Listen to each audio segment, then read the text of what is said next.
Hi, how you guys doing? It's Anime Gino, and this is the Otaku Lifestyle Podcast. Today I got my co-host, RPG Pro, Hi, how you doing? and then I got my boy Chris over here. What's up? So today we'll be talking to you guys. Pretty much this is our first podcast. I really want to get to know each other, and I know everybody who's going to be watching this channel wants to actually know something about us. So, whoever wants to start off, Pro, if you want to start off, or Chris, if you want to start off, tell us something about you guys. After you, Chris, you started. Thanks. I'm Chris. I've been in the otaku lifestyle pretty recently, but I've done the Japanese fandom thing. I've played so many JRPGs. I grew up, as all the black youth do, with Dragon Ball Z and YuYu Hakusho and Thundercats and everything like that, and I just got completely enamored with it. If you ask me about a JRPG that has come out in the past 10 years, I've played it minus, and this is my secret shame that I'm now making public for the entire world to see, anything in the Dragon Quest franchise. Haven't played one of them yet. I know I should be ashamed. Look, the sooner we all get over it, the better. That's true. Don't worry, you're not alone, man. I mean, for the Dragon Quest stuff, like you were saying, I'm being honest with you, I haven't started any of it whatsoever either. So we're together on that, man. There's just so many of them. I know. And I'll let you in on a secret. It's probably my favorite franchise. One of them. JRPG franchises. Yes. Okay, Dragon Quest over Final Fantasy? For real? Well, Never. actually, I would choose Suikoden over Final Fantasy. Final Fantasy was good up until 9, in my opinion. Alright, so I... What? we might have some fighting words going on between us. Right. But I will let you know that I've been... I'll go ahead and segue that into my introduction, if you don't mind, Chris. I am pro RPG. I've been in the otaku lifestyle since about 1993. I have played JRPGs on everything from the NES to the PS4, and I can tell you that I have probably seen over 500 anime titles. It's just what I kind of did in high school. I kind of put myself in my own little private bubble and just did everything I could. Summer break was all about beating JRPGs. Like I mentioned, Final Fantasy I got introduced to. That was one of my first initial JRPG situations. As I played more and I found more JRPGs that I enjoyed, I found that most of their stories, or their deliverance of the story, was a little lackluster in comparison to some other titles. If you're going to play Dragon Quest, I would actually recommend Dragon Warrior 3 as your starting base. I'm slaying that dragon sooner or later. Well, I was just kind of upset when Nintendo decided to do the Wii U version of Dragon Quest X in Japan only, which is an online game version of it, and we might just now get it here in the States now that we have the Switch. I mean, now that I think about it, I go back to my the olden times of RPGs, aka the PlayStation 1. There were some maybe individual entries that resonate with me more than Final Fantasy would, but Final Fantasy just kind of has the most consistent up until 13. But like Legend of Dragoon, Xenogears, Xenosaga, those were the GOAT for me, man. Like if you've never played Xenogears for the PlayStation 1, it is quite possibly, if someone took like Fist of the North Star and made a JRPG about it. Like you play a martial artist and there's fighting robots and one of the main characters moves so fast he leaves a shadow behind. Like it's the whole shonen suite all up in there and in like a 85-hour long game. But, well, that's enough about me harping about games from 20 years ago. I'll give you another title that's pretty much just like that. Legend of Legaia. That's another God. JRPG where you're a group of martial artists on a mist-covered continent. It is so entertaining. So, Man. Well, like I said, when it comes to RPGs and stuff like that, that's probably the number one game type I play. All RPGs, the Western ones, the Japanese ones. I even play pen and paper ones at home. But it's that's my otaku-ness. That and shonen anime series, which I just can't stop. Some of them are bad, I know. Still can't stop. Alright. Wow, that's crazy. Yo, Chris, now here's the thing, man. Out of all my time talking to people and actually getting into anime, no one has ever said Legend of Dragoon. And I'm talking about that was the game that got me hooked. Like, I played Final Fantasy and stuff, man, but when I got my PlayStation and I played Legend of Dragoon, and man, that set the bar for so many animes. Dude, come on, man. I cannot. I'm so mad they're remaking Final Fantasy VII again. Yes. For what it feels like the 137th time in 8 years. Yes, man. Let me get a HD Legend of Dragoon. Let Legend of Dragoon get some love. Man, when that came out and then they didn't make the second one, I just wanted something or any type of game that was kind of like that. I'm talking about the turn by turn, but you had to be responsive. I'm talking about I spent hours. My thumbs were like like bleeding on how fast I was trying to press X then square and trying to get darts combos together and rows and stuff, man. And the transformation turning into Dragoon was probably like one of the hypest things for me back then. Let me go back to Legend of Dragoon. Okay, so the first time I had a chance to play it was when PlayStation Magazine, PSM, was still in circulation, and they had the demo discs that came with the magazine, which you got the demo. Oh, man, I remember that. The demo of Legend of Dragoon you got like 6 months before its release, Mm-hmm. and you only got to play like the first 20 minutes of gameplay. So you just got all sorts of hyped up for whenever that thing actually came out. Yes. Yeah, no, I remember those PlayStation demo discs used to get. Man, you can't get nothing like that anymore. Nowadays, you just get a demo on PSN or whatever. They just give you the first hour and a half of the game. Like, that wasn't nothing. Like, also, Legend of Dragoon, for what it was, for all it did back in the 90s, pretty much set the stage for like every major trope, every cool thing. The face turn for Kongol at the midpoint of the game where he's like, listen, man, I'm tired of getting my ass whooped. Right. Friends? Man. And y'all just let him in. Mm-hmm. Like, he ain't been fighting you nonstop for the first 2 discs of the game. Man. Oh, man.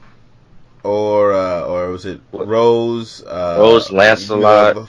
I think they had King Albert in that game too. Yep. Oh man, who was the I forget. He was the purple dragoon. He turned the kung fu guy. I'm forgetting it. Oh, Hashira. Yes, man. Yes, but dang, so many things. Did you ever get the silver dragoon from Lloyd? Did you ever get that? It's been too many years since I've had something capable. Since I've had a version of that game that was workable for me to actually be able to recall. It was that game, and then this one old ancient JRPG that nobody has ever heard of called Beyond the Beyond. Oh, no. Don't even get... No. Trust me. Lie. Trust me. Wesley knows about it, man. Oh, Bro knows about it. Screw that game.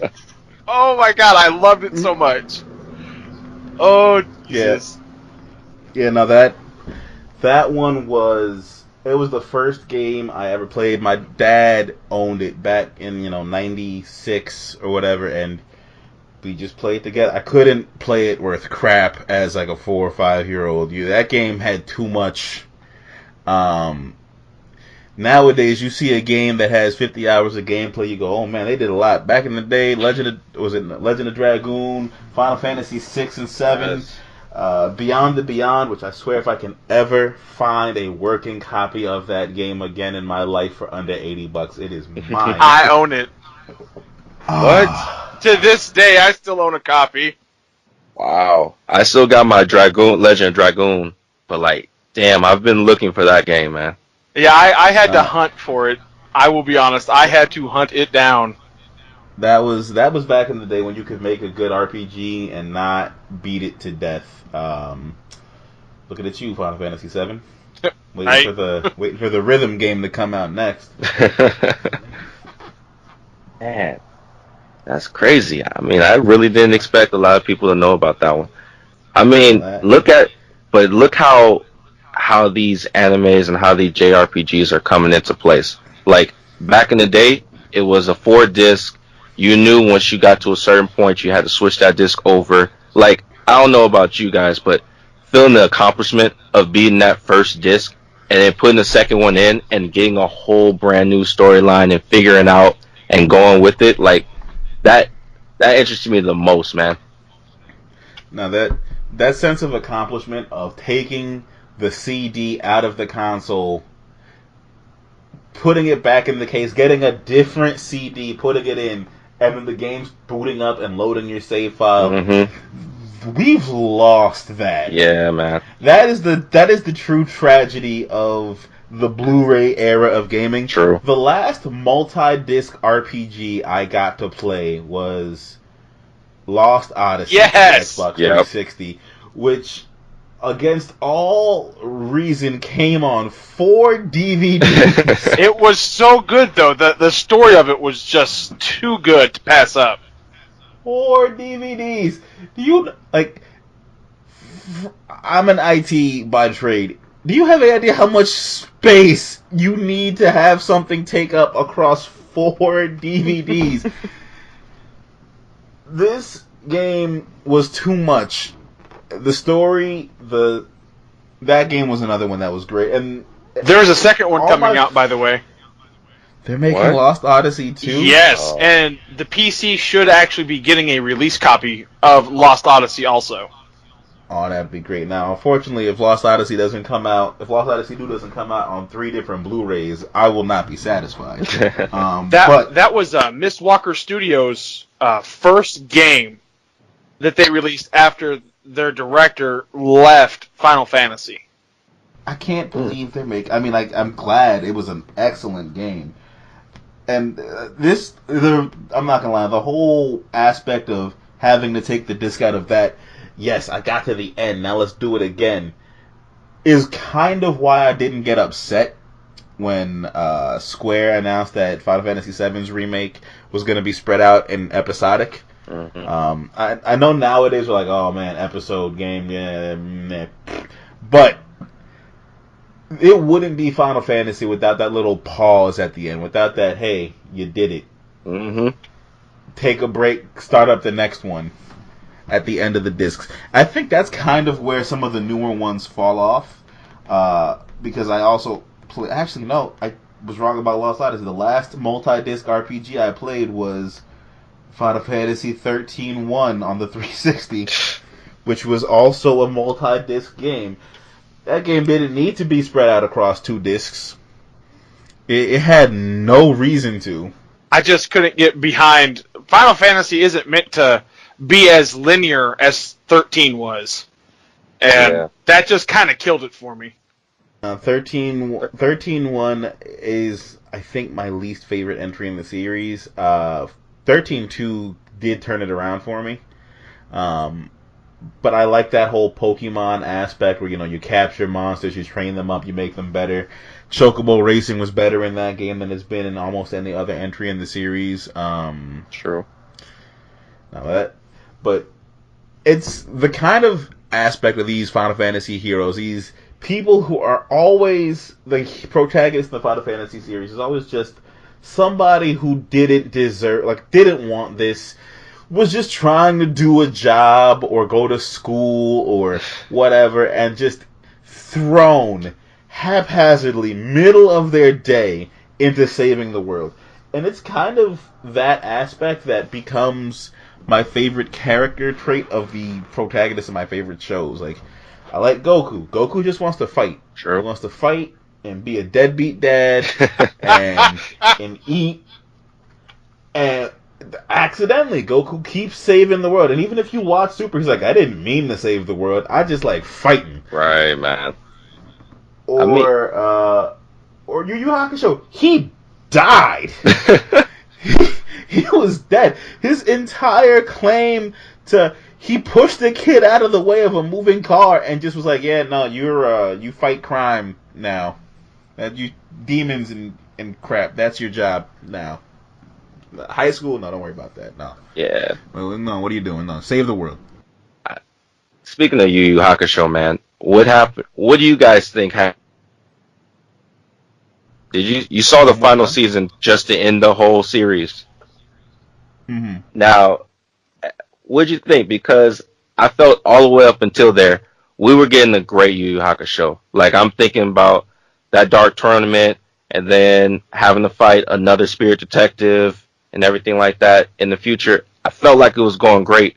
Why do you guys think it made that crazy turn at the end? I think particularly high action series have this point where we can't keep winding up, right? Like, we can't keep with all the over the top stuff.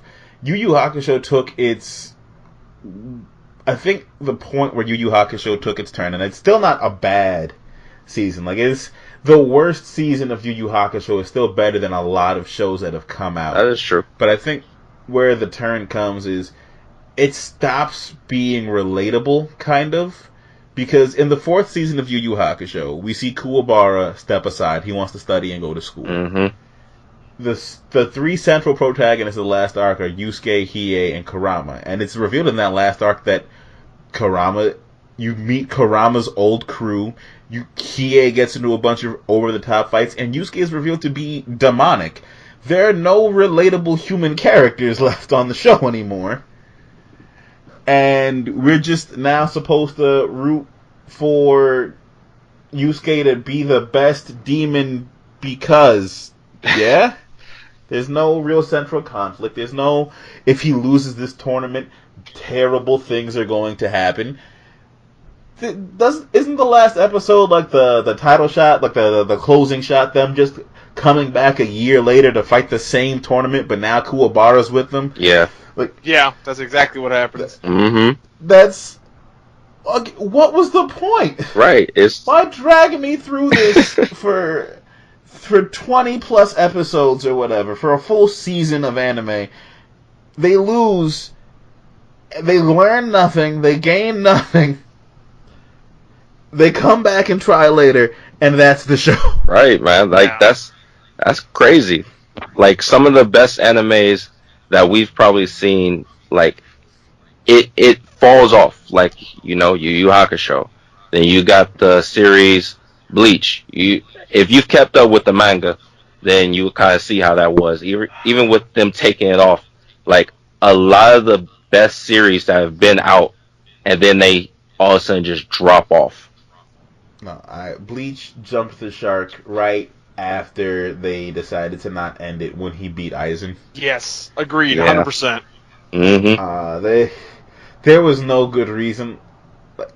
I feel that the Shonen Jump hypes itself up too much, and the people that are in charge of making their most popular manga series just do the most. The Fullbringers have no place in this continuity, in this series. That arc is completely pointless. It serves for no other purpose than a vehicle to give Ichigo his powers back. Then we go, and after that, we're fighting Quincy's again. Like, Quincy's, their whole shtick was that the Spirit Society didn't like them, so they were pretty much driven to extinction. But then we now find they're a out, threat. right? Like, then we find out there's a whole clan ready to beat. They destroyed the Soul Society. That spoilers out there, guys. But they destroyed. It's been over for a year, man. trust me, there are going to be people in the comments saying, "You spoiled Bleach for me." No, we didn't. It's been out for a year. Trust me, Bleach spoiled Bleach for me. That's right. Trust me. Man.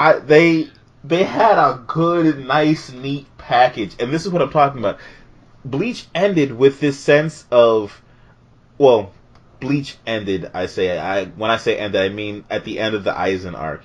This sense of completeness. He did what he was supposed to do, and now it's just back to the way things were. He's back. He's just a high school student again. He's got his friends. He's in his sleepy little town that he knows isn't all that sleepy, that's being protected by people he can't see. And then we go, 6 months, a year later, oh no, I can actually summon a powerful energy from me because my mother was attacked by a hollow. Yeah. Why? Why? Merchandise, man. Merchandise. Sometimes we don't need to do the thing. Naruto didn't do the thing. Naruto just decided to beat us over the head with ridiculous filler arcs for a year and a half when they could have ended the anime. But that's just TV. But like the manga didn't really have a horrible moment. I mean, after Jiraiya died, it kind of became one nonstop fight, but that's not awful. Naruto's got his things. I hate it with a passion how they got rid of Madara. Like, the way I feel like once they got rid of Madara during that final thing, how they got rid of him and turned him into, I forget her name. Kaguya? They turned Madara into her, and then it was just like, alright. Like, low-key though, the creator even said there was possibly no way to beat Madara at all. But, I don't know, man. That Naruto gave me, just for that last ending part, this Boruto series, I don't like it just because they did what every boring book does, is show you the end, what's going to happen so far in the future that you really don't care about anything that's going on. I will give Boruto one thing. My favorite parts of Naruto were all pre-time skip. I didn't like most of Shippuden or the post time skip Naruto. Like, I liked the Toad Mountain. I liked that's really it. Like, I didn't like the time. And he went away for 2 years, became a god. True. Finally hit something he couldn't fight, became more of a god, and just unlocked god power after god power after god power every 3 issues for like 2 years after that. And that's why, I'm being honest with you, I was a Sasuke guy throughout the whole thing. I low-key wanted Sasuke to win that fight. He should have. But I mean, like, I was like, yo, Sasuke's done all this stuff. And I was like, man, Sasuke's gonna kill Naruto. I can't wait. I am... But that's why I like Boruto. Boruto has that Chunin exam arc Naruto feel, where can they win? Can they beat this guy? These guys are actually up against odds that don't make sense. Yeah, Boruto's a tough kid, but he's not invincible. He doesn't have a secret plot device in his gut, I don't think. Not yet. Really not too clear as to how the manga's going right now. Like, he can't just unlock his true power if he gets his ass whooped enough in a fight. Like, he's not going to turn into another version of Naruto himself, or a Goku where if he gets his ass kicked, he's just going to come back stronger. Come on. First off, he's got Hyuga powers right there. He's going to get the Byakugan later. He's getting trained by Sasuke. He learns a vanishing Rasengan. You throw Rasengan, and even in the movie, he threw it at him, the guy turned away, and it blew his whole arm up. Like, a freaking Genin who really doesn't train can take on an alien from another planet and make this man lose focus. Oh, come on now. All right, now, hold on. We gotta have the anime suspension of disbelief here, right? Mm-hmm. I think that we're missing the point here as to, of course, you're looking at Boruto as if he's like Naruto or Goku. You know, Boruto is definitely like the Gohan of this series. Case in point, absentee dad being raised by a guy who tried to kill his dad years ago. Hidden power, going to be more powerful than everybody else when he grows up and acts right. Mm-hmm. Okay? Right?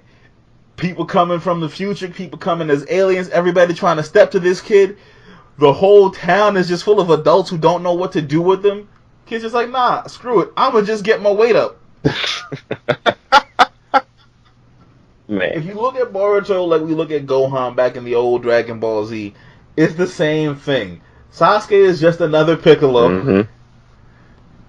Just another, like, also, I'm really getting tired of these absentee dads in anime. Like, ain't nobody got a good dad? Like, Ichigo had the only dad who showed up in the entirety of every anime series I have seen.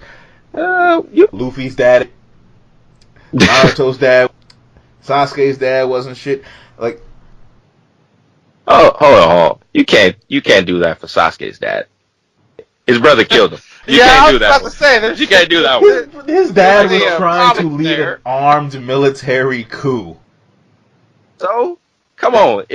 Alright, hey, you sit down here, you protect the whole village, and we're gonna treat you like shit. So, I mean, like, if that's the case, hey, man, I like to go and buy the house down the street and be able to walk without getting looked at. No, Sasuke's dad was like, you know what? I deserve mine. He was able to control the Kyuubi. You know, not many Uchihas had that power, and he could do it. Even though I low-key, Itachi Savage. That's my boy, though. I can't say nothing about that. Oh, and Vegeta. Vegeta's there for Trunks. Okay, but I will go with that one. Vegeta is there for Trunks. Vegeta is there for his child. You're right. Yeah. But all the shonen protagonists, the central protagonists, are either terrible dads or have terrible dads. Look at the number one shonen, the new king of the castle right now, My Hero Academia. Do you know what Deku's father's name translates to?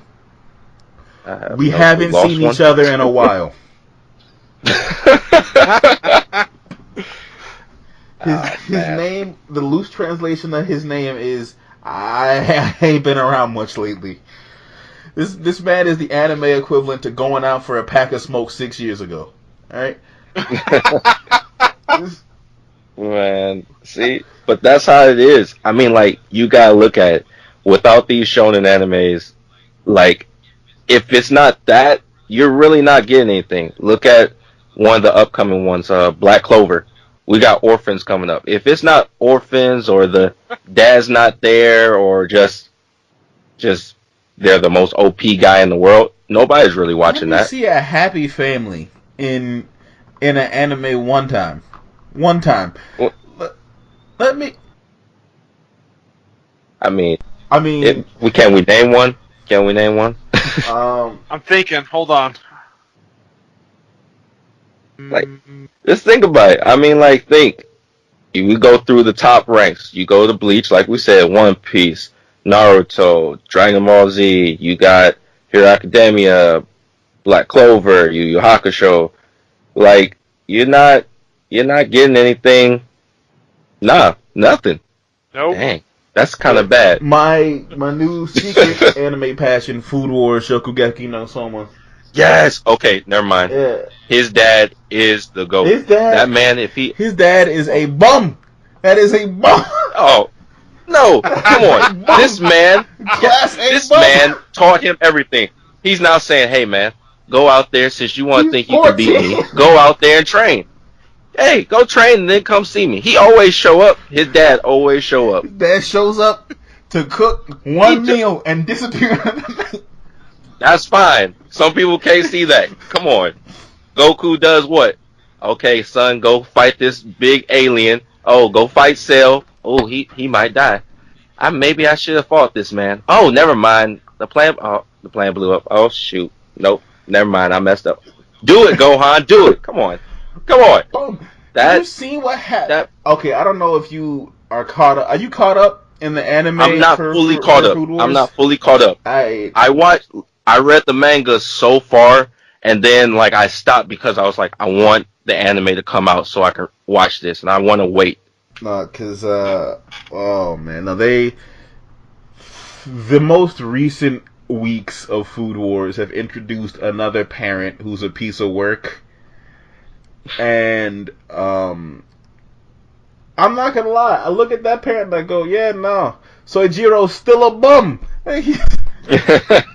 Hey son, it's okay, I'll leave you some money every month. He left his son the equivalent of like 40 United States dollars per month as a living allowance.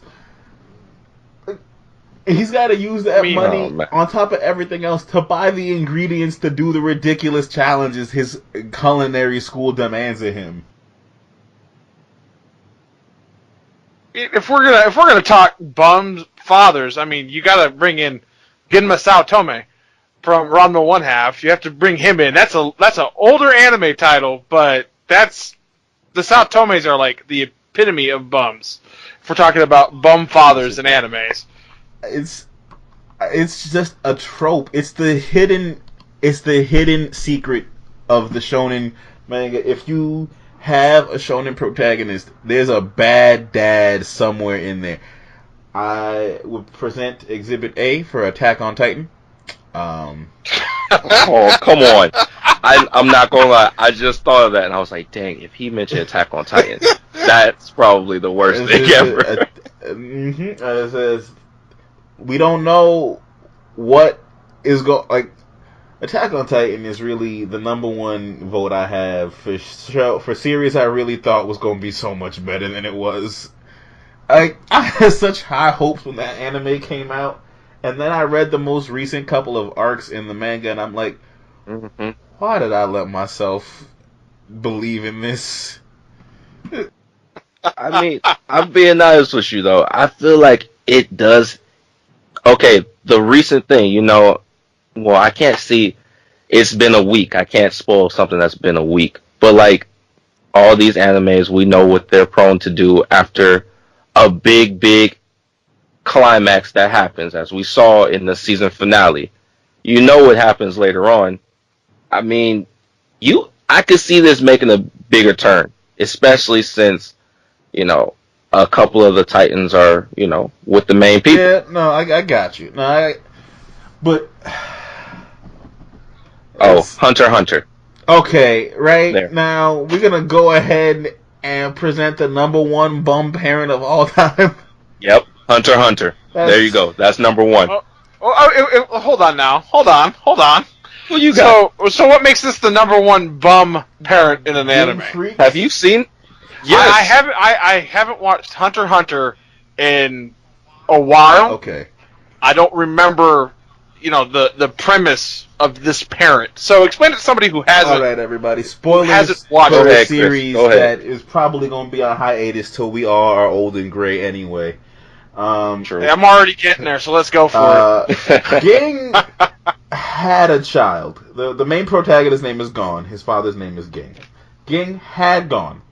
Gon was born, and Ging was like, hold on. I'm already there with you. Gin and Gon. Yeah. Let's get Gon right now. And Gon was born, and Ging took one look at his child and went, "I gotta go. I gotta go." Right. Parenting, too much work. So Ging not only does Ging abandon his child, Ging anticipates that his child is gonna want to meet him someday. So Ging leaves specific instructions. Son, you gotta become a hunter, which is pretty much a high-ranking, powerful mercenary. And then, you gotta complete these specific tasks. And then, if at the very end, Ging sets up a thing where if Gon tries to meet him, but brings a friend with him, he gets teleported someplace else to meet one of his friends. Like, Ging knew his son might be a social person. It's like, if you make a friend, don't bring him, because I'm ashamed of what a bad parent I've been. And then when confronted with all this, Ging's like, oh yeah, he could have met me any time, but he just needed to be strong enough. And then, in what is the most poetic thing I've ever seen, one of the B characters on this show up to this point just powers up and punches Ging in the face from across the room. Because he's just like, oh no, so you're just going to be a shit. You know he almost died like 5 times trying to meet you, right? Yeah, nah, that's cool. It's cool. No, just just 100% gonna go ahead and be the deadbeatest of parents. The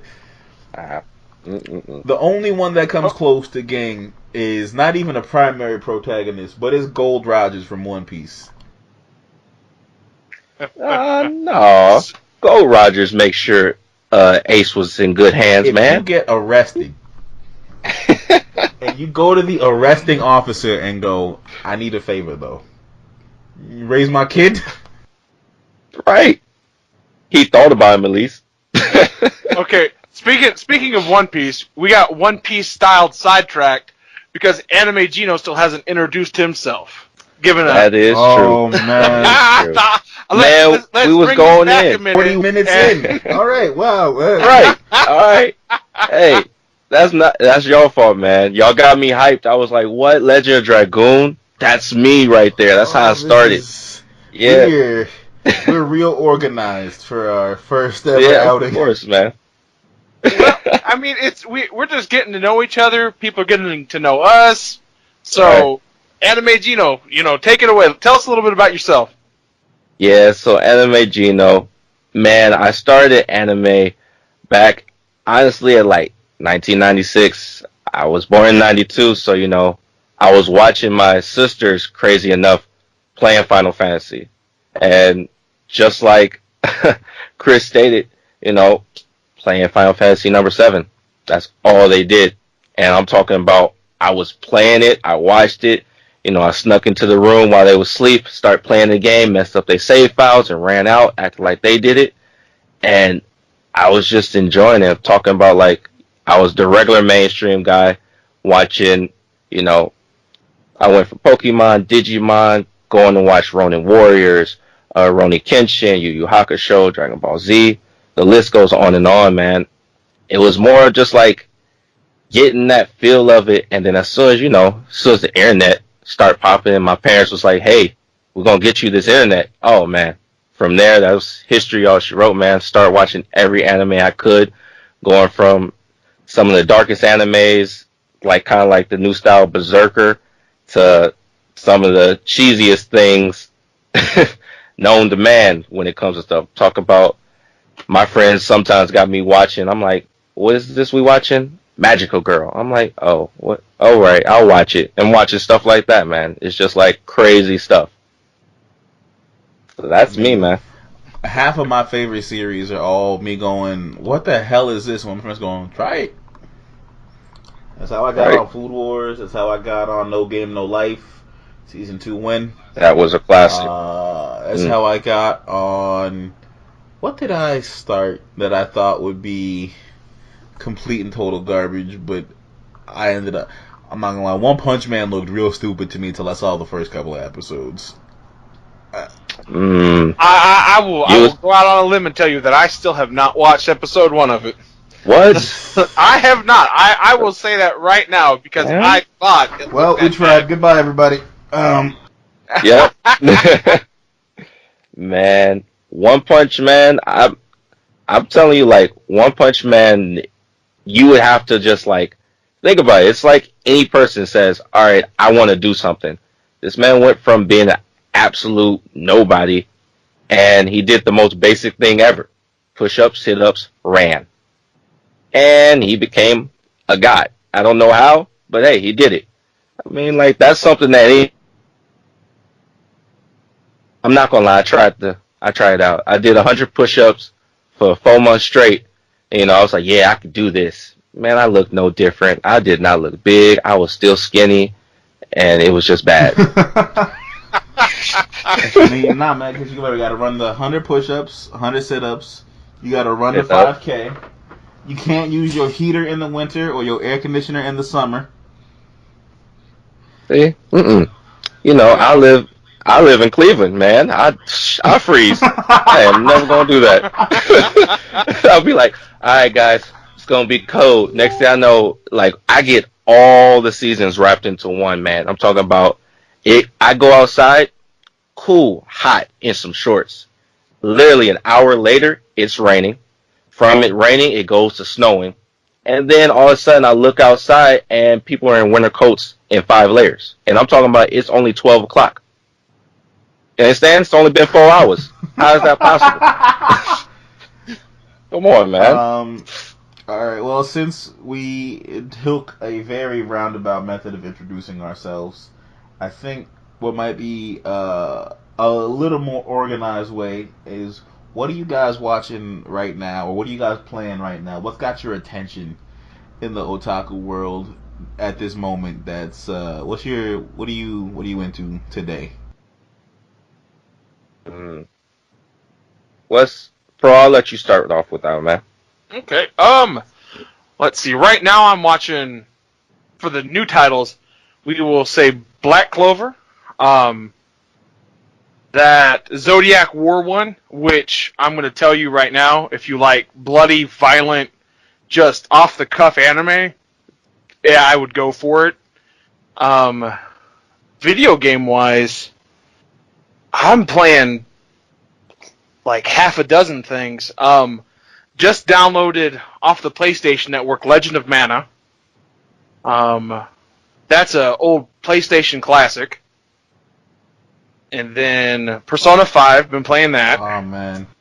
That is, man. I'm 97 hours on it, so I've still got like another, if I play it the same way, 50 to go. So Wait. I'm enjoying the heck out of that. So without spoiling anything, what palace are you on? Let's see.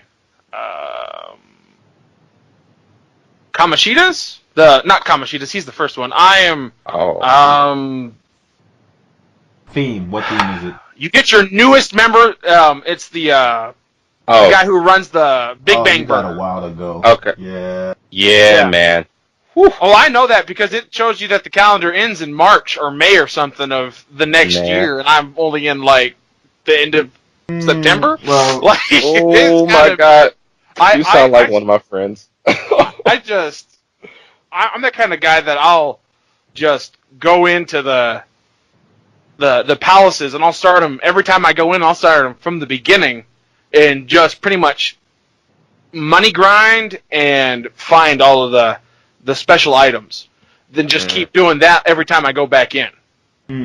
And by the time you're done with it, your critical enemies that you fight are nothing more than your basics.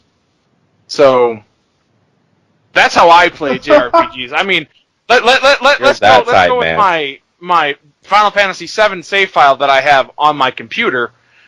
It is 98 hours, and the only thing that I don't have, I'm missing like 3 achievements from what Steam gave you as achievements. Okay.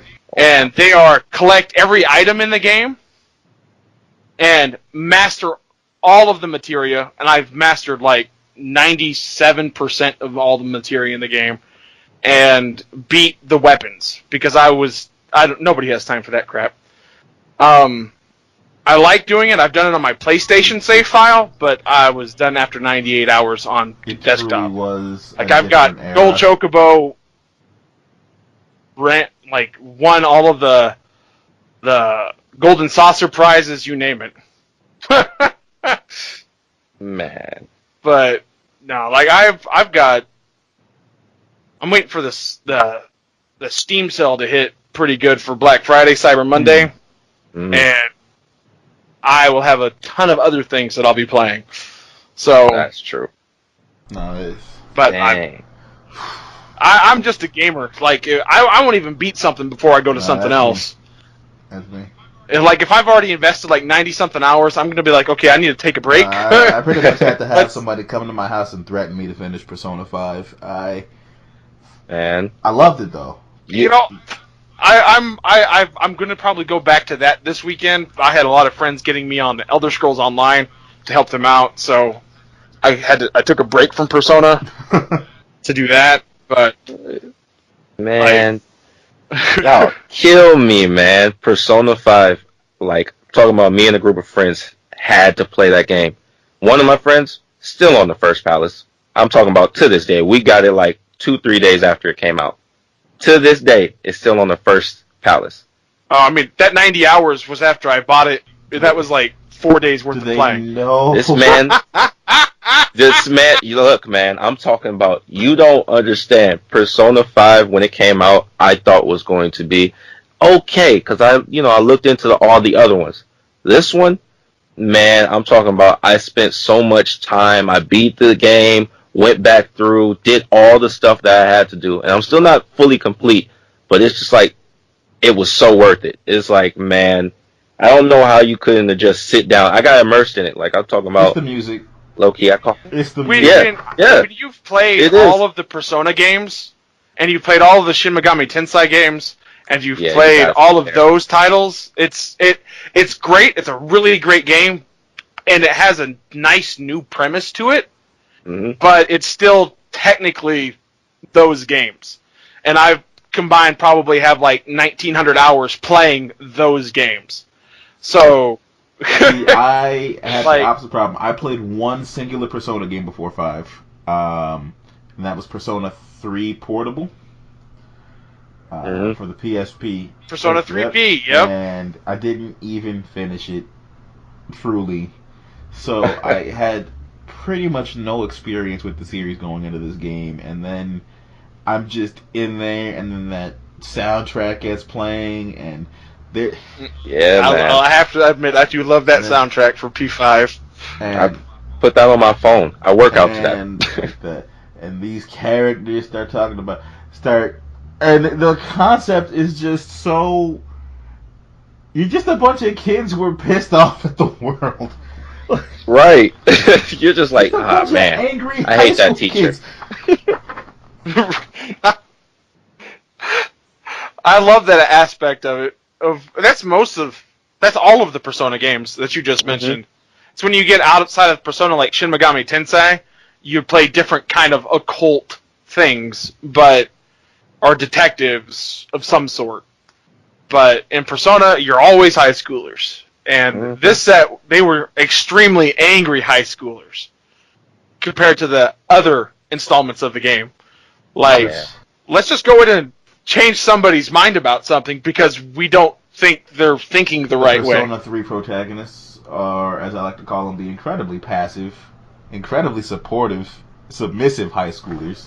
Those kids, those kids didn't do anything. I agree with that. Like, compared to Persona, like, the Persona 5 kids are like the dare, like they're that group of like thugs that went to your high school. Okay, let's pass it on now. Let's go. Anime Gino, what are you watching and what are you playing right now? Man, right now, I got the Black Clover, I got the Hero Academia, I keep up with Boruto's here and there. Man, I'm like rewatching this anime because it's like one of my favorites. Hajime no Ippo. It's a boxing anime. I'm talking about the Dempsey role. To watch that anime, I wish they make a third one, but series that are just amazing. They wait like 8 years to release a new season. But, just doing that, 7 Deadly Sins, I keep up with the manga and the anime. Now, Sephiroth of the End, have you heard that? Seraph of the End? Yes. Seraph of the End, yeah. Seraph of the End, yeah. Man, talking about that vampire anime, for the most part, like, at first I didn't like it, but reading the manga, getting into the whole thing and actually watching it, like, that's become probably one of my top animes as well. And then of course, the Food Wars. I have to keep back into that. Gotta get back into it. Listen, I'm gonna. Is that you? Is that it for you right now? That's it for me, man. That's it for me. Listen, my obsession right now is one thing and one thing only. It is the Food Wars. I can't get enough of this. I cook at home. Like, I'm an incredible amateur. Like, I'm not a good cook. You won't get salmonella eating my cooking, but I'm not selling my food anytime soon. But the first episode of Food Wars, which I don't know if yes, Yo, For the, when he made that, for those of you who oh, haven't seen it, I'm gonna do a mild spoiler. It's really not a spoiler for the majority of the series. He works at a diner, and some lady ruins all the meat in his diner because he told her that if he ever has a dish on his menu that he can't make the way one of his customers likes it, he'll close the place down. So she goes, I want meatloaf for dinner.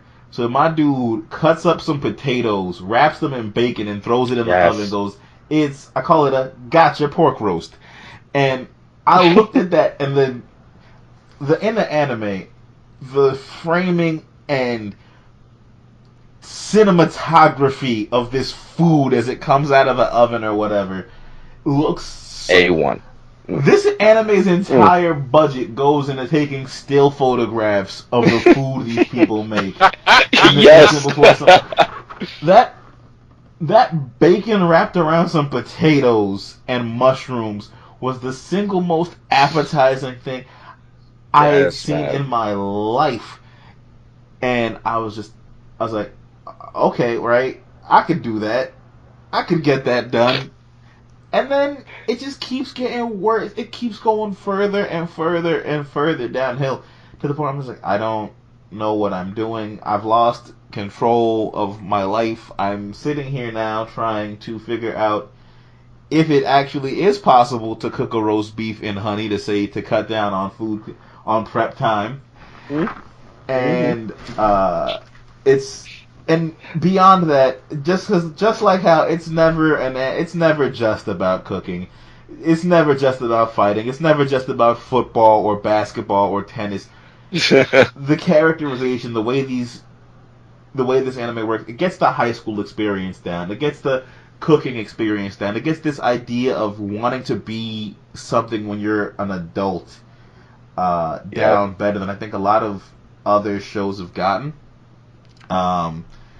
And I would, given the opportunity, probably talk about it for 15 years. But this past summer, I finished. I started and finished. I was definitely the last person on Earth to this party.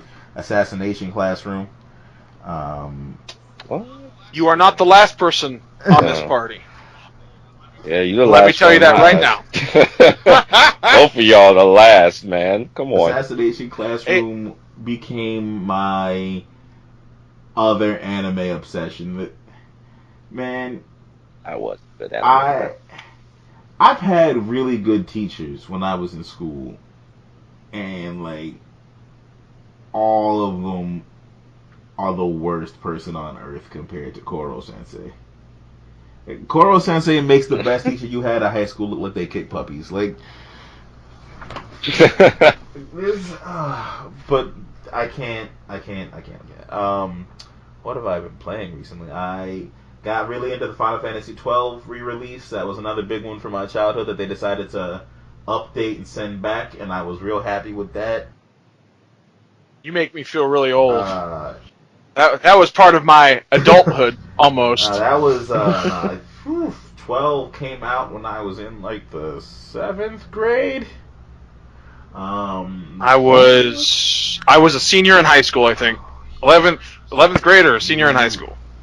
Wow. You are an older gentleman. You are a man of distinguished age. No, you can just say it. I'm becoming an old bogey. For 12, I played through Persona. I got into a card game that's pretty anime centric. I think it even has its own manga series. Force of Will. There we go. Force of Will I got into this past summer as well. Which, if you've played trading card games, it's kind of like Magic the Gathering meets Yu-Gi-Oh! Hate that. Yeah, I play a lot of trading card games. I've been playing them for 15 years. Trading card games are my that's my true weakness. If you think I'd watch more trading card game anime, I don't. I really don't. You don't? But man, I Yu-Gi-Oh was my first, was like the crowning achievement. I saw like the first 3 Yu-Gi-Oh series, and they went to Zexal and Arc 5, and I don't know what on earth they're doing now, but I can't. Something with V. I can't do it anymore. Yu-Gi-Oh! Was the first series to make me feel like I was getting old. Yeah. I'll agree with that 100% on that one. Oh my god. That's definitely true. I look at Yu-Gi-Oh! Now and I'm like, what the get? This wasn't like this when I was young. What is this? They had me with Synchros, they had me with XYZ. Now the entire Spell and Trap card zone is also for monsters or something, and you can only have one thing in the... I don't know what happened. I look at Yu-Gi-Oh! And I feel like I'm Rip Van Winkle. Like I just went to sleep one night and it's years later and nobody told me. If you follow me on most things online, you'll see the majority of things I talk about are trading card games. I play a lot of Hearthstone. I play a lot of Magic when I get a chance. I would play more Force of Will if I had the opportunity to. It's a card game that will scratch your anime and trading card itch, and it's not super popular yet, which really just means that you can get into it without going bankrupt. Okay. There's a card game. If you are an anime fan and you like card games, look into Weiss Shorts. Oh yes. It might be harder to find in your area. It literally has been out. It's a Bushiroad card game. It has been out since 2008 or 2007 in Japan, and literally your sets are just they're from different animes. You don't have to constantly rebuy new sets of cards if you like the title that you're playing a deck off of. And they've got things like, I'll start with the popular things. They've got SAO, they've got Attack on Titan, they've got Miku, they've got Love Live, they've got Persona 5 is coming out next year. Oh. Like it's you choose your set, you build your deck, and you just have a good time. And they get pretty intense. Like here we have a pretty big group that plays in Oklahoma City. So, all right, well shoot, I'm gonna catch me on that Persona 5 train. I'm gonna build my Mono Morgana deck. Tell my entire opponents to go to sleep nonstop.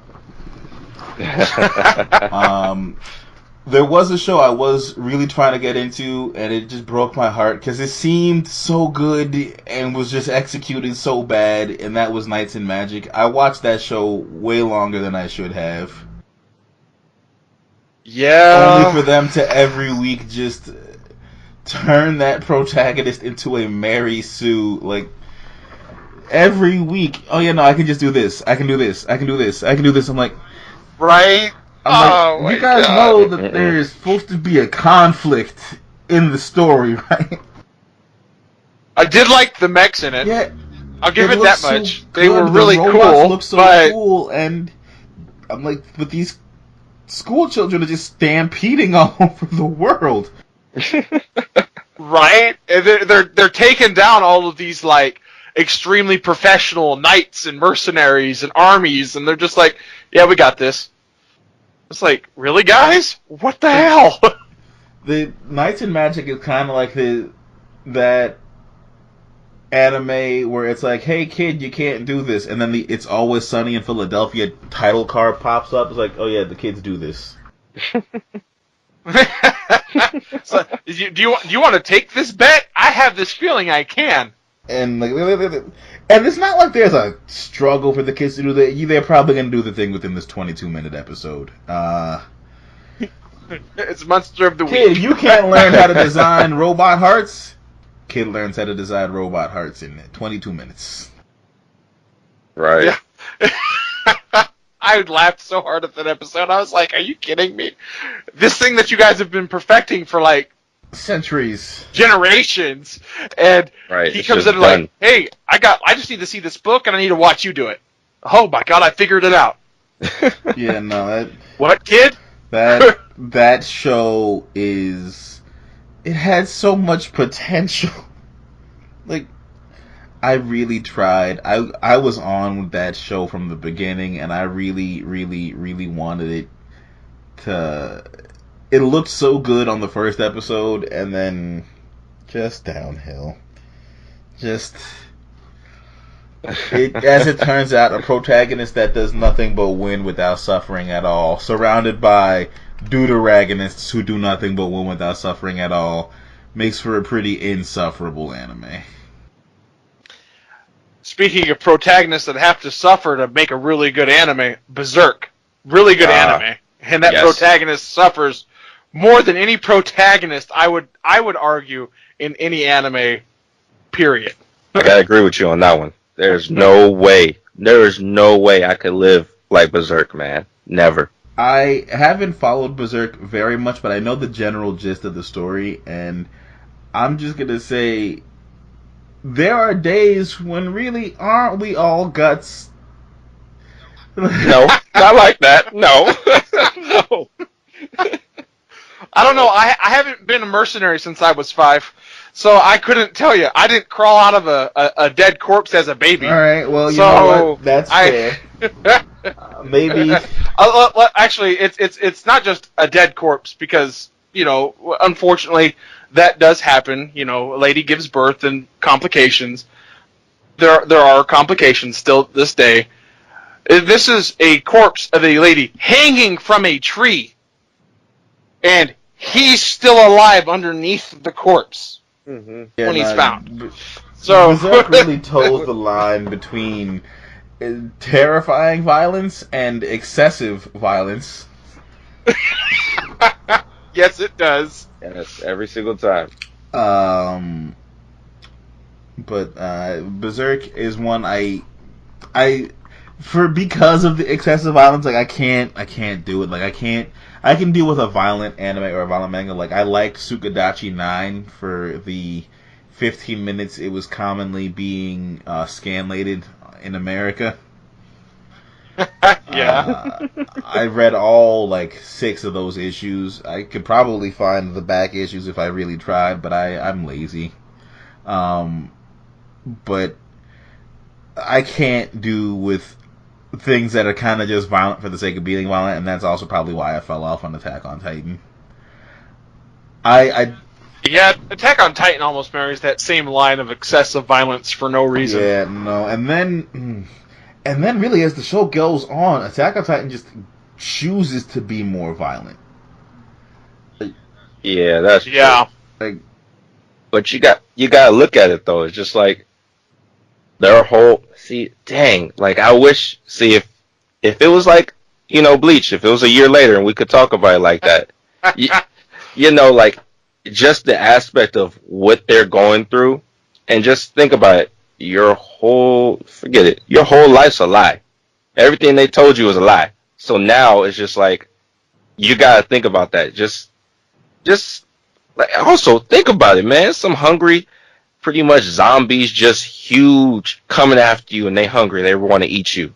Come on now, that has to be gory, and it's it's the premise of it though. Mm-hmm. What you find out, for all of those who haven't seen the newest season of Attack on Titan, turn off this podcast now. No, please. Turn off your ears. I'm not going to say anything. I'm just... don't do it. You can't do it. That's one of the top ones now. Yeah, I'm not going to say anything. But the premise behind what the Titans are is pretty remarkable in and of itself. When you sit there and you think about it.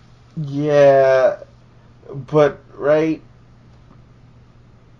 they poop through their mouth.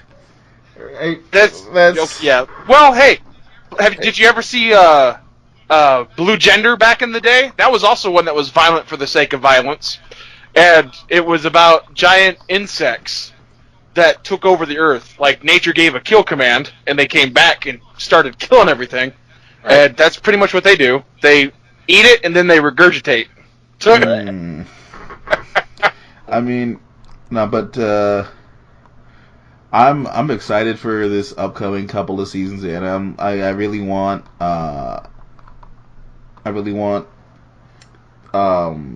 this season to go well. I know One Punch Man Season 2 is finally coming out in 2018. I know 7 Deadly Sins Season 2 is finally coming out in 2018. Yes. After what feels like 15 years of waiting. Overlord Season 2 is coming out January 2018. Wow. Pretty excited about that. That one's also been like 3 years since its Season 1, I do believe.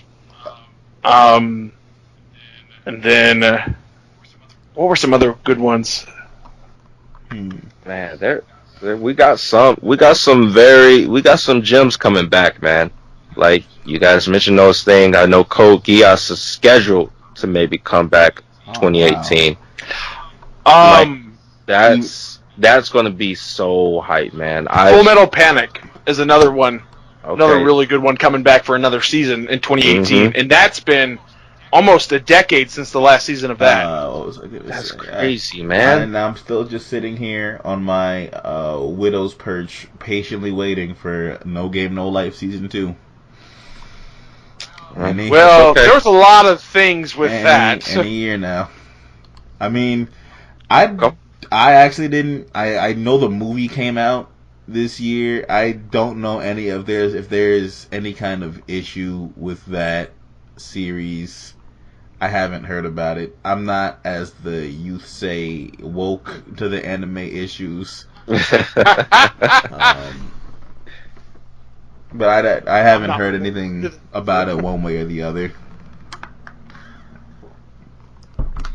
Me either, man. Me either. Pro, you got any insight, man? I know you got a lot of details with stuff, man. Not at this time. I'm going to do some research for our next podcast, and I've got some things that I've been watching, and I'll see if they're actually going to happen in 2018 or not. They've been kind of talked about, but from what I've seen, they may or may not be in actuality. So, all right, guys. Before we wrap up, because we're hitting that, what is it, about hour and 10-minute mark or so now? Just about. Do you have an idea for like a JRPG or a show or anything like that you think would be awesome? Ooh, man. An idea? Man, JRPG. We go like the basic turn by turn. We go a little bit of Legend of Dragoon for the old style. We get the graphics of the newest Final Fantasy. I don't want the story of it or anything, any type like that, but just the graphics of it. And then, man, I don't know, man. Like, if I can get that style of game back, like I'm talking about, and if it's ever building, kind of like how they promised with Final Fantasy 15, where there would be more stories, but there isn't ever. Like kind of, it's an open world concept, but as soon as you get into it, it's ever building, ever updating. If that type of JRPG comes out, I mean, like, I would be set. I probably wouldn't touch another game for probably like a year or something, or however long. Pro? If I was to do anything, it would be a JRPG, another concept for a JRPG, but it would follow, like him, turn-based. I'm really old school about that. I love my turn-based RPGs, and I couldn't even tell you why, other than I played them for like 10 years of my life, 10, 12 years of my life. And as Persona 5 has shown, they aren't dead.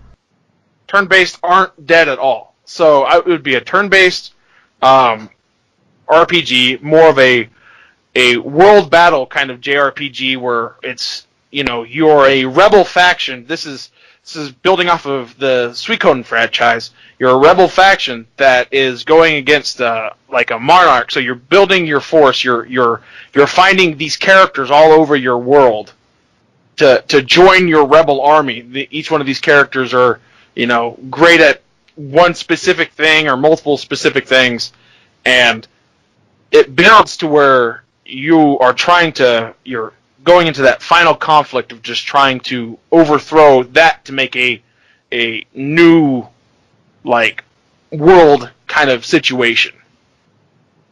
If you've never played the Suikoden games, I would recommend them. From a JRPG standpoint, you can buy them off of the PlayStation Network for pretty cheap.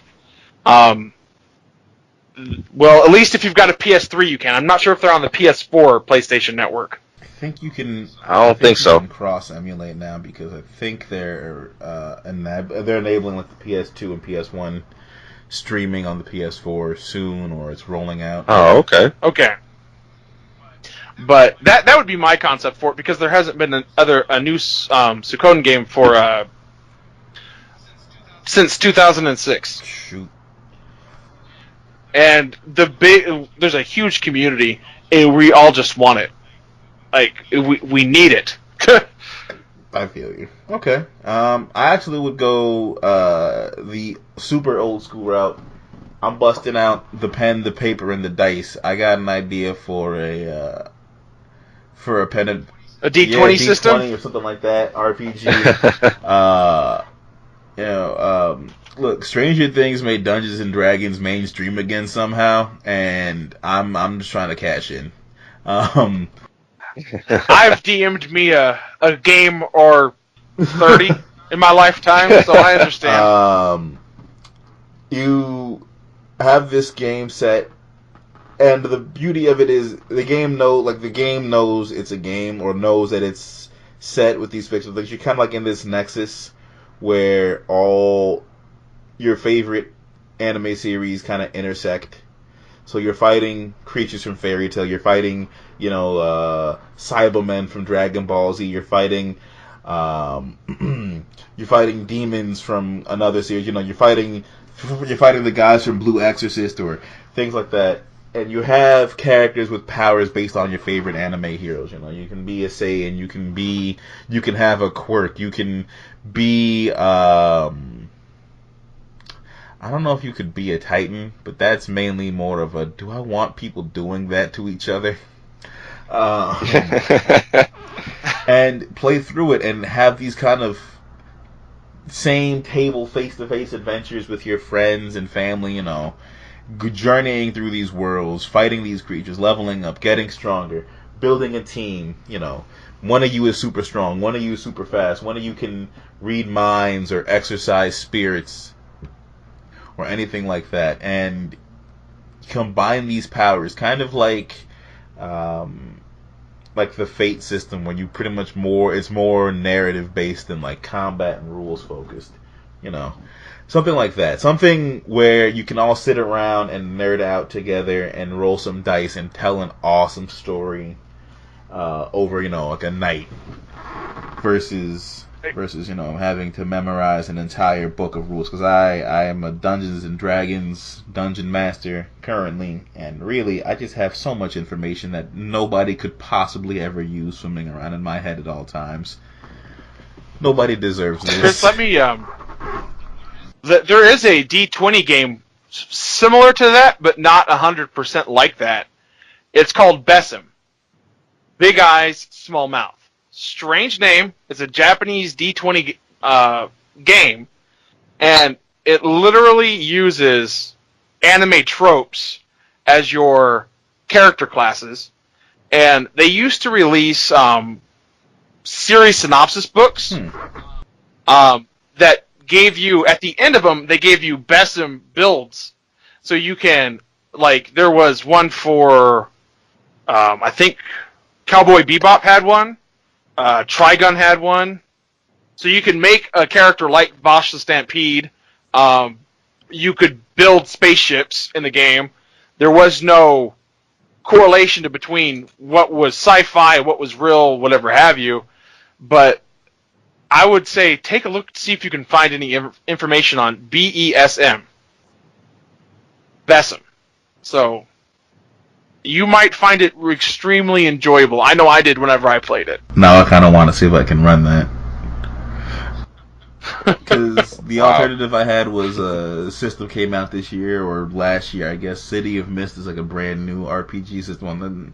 Nothing is brand new. It's another one of the Apocalypse system where it's more, you gain powers and characteristics, but it's pretty adaptable. But no, I will literally play just about anything with any rule system if I can get people sitting around to do it. So that's a good one. Thanks for putting me on that. Oh, you're welcome. I was kind of upset when they stopped releasing stuff for it. Like, I was like, really, guys? This was a long time ago, though. So, No, but all right, I think that we are at a good point. We're at about an hour and 15 minutes or so in. I think that's going to wrap it up for us for this particular session. Thank you, everybody who stuck it out to the end with us. I am Chris. You can find me online at Demondura, wherever, really almost anywhere you would look for me. Alright. I'm Anime Gino signing out. You can find me at any place with Anime Gino in the name. Twitter, Instagram, and Facebook. this is Pro RPG. You can find me on Twitter at StreamRPG and on Twitch as Pro RPG. Alright, guys. Until next time. Have a good night. See you.